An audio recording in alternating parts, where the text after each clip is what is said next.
لكل معدن بينقص في جسمنا بيكون ليه أعراض، والأعراض دي بتكون واضحة جدا.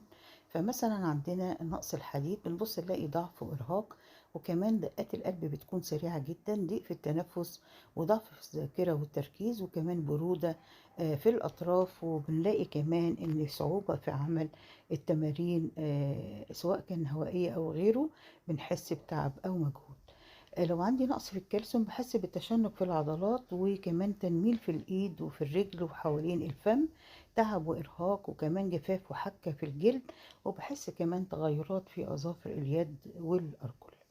بالنسبة لنقص البوتاسيوم، وأهم ما يميز البوتاسيوم نقصه اللي هو تكرار كثرة التبول، وكمان ببص ألاقي تشنج في العضلات وخاصة بالليل، الإمساك، وعشان كده لازم ناكل الموز لأن الموز ده غني بالبوتاسيوم، الشعور بالوخز والخضران، وكمان جفاف في الجلد، وخفقان في القلب، وإيقاع غير طبيعي لنبضات القلب.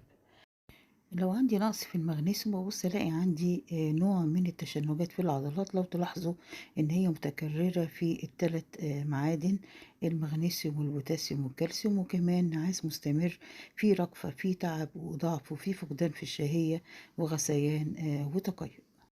كمان عندنا الزنك مهم جدا لانه بيحمينا من الامراض، بيقوي المناعه بتاعتنا. نقصه بيؤدي الى فقدان الشهيه وفقدان التذوق والشم، كمان ممكن يسبب تساقط في الشعر واسهال مستمر، وكمان زياده الحساسيه.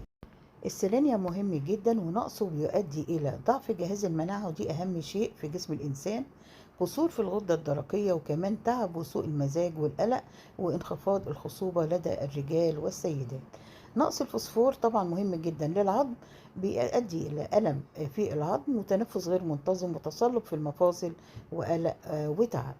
أما نقص المنجنيز وهو نقصه بيؤدي إلى ارتفاع نسبة السكر في الدم، وضعف النمو، وكمان ضعف الخصوبة لدى الرجال والنساء، وضعف جهاز المناعة.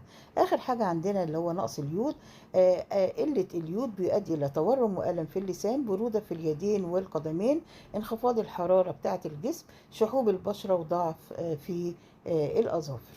أتمنى فيديو النهاردة يكون عجبكم ونال رضاكم، وأشوفكم الفيديو الجاي على خير بإذن الله.